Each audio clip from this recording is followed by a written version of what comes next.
Friends, corona பரவலை பொறுத்தளவு தான் ரொம்பவே அதிகமாக ஆகிக்கிட்டே வருது. கிட்டத்தட்ட பார்த்திங்கன்னா ஒவ்வொரு மாநிலத்திலும் 4 மடங்கு பார்த்திங்கன்னா அதிகமாகிட்டே வருது. இந்தியாவில் மட்டுமே ஒரு நாள்லேயே 7000க்கும் மேலே கடந்து போயிட்டுருக்கு. இதனால் கண்டிப்பாக லாக்டவுன் வருமா அப்படின்னு கேட்டிங்கன்னா, இதற்கு மேலே மேலே ஜாஸ்தியாக கண்டிப்பாக மீண்டும் ஒரு லாக்டவுன் போடுறதுக்கான வாய்ப்பு இருக்குது.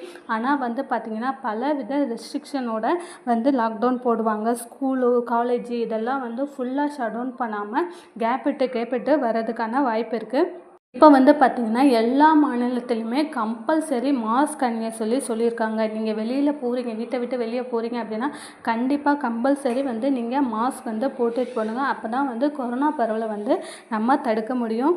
வேறு சில மாநிலங்களில் ரொம்ப அதிகமாக உள்ள மாநிலத்துங்கள்லாம் பார்த்திங்க அப்படின்னா ஸ்கூல் காலேஜிலலாம் மாஸ்க் கம்பல்சரி ஆக்கியிருக்காங்க. மீண்டும் ரொம்ப அதிகமாக லாக்டவுன் ஸ்கூல் காலேஜில் கூட போடுறதுக்கான வாய்ப்பு இருக்குது.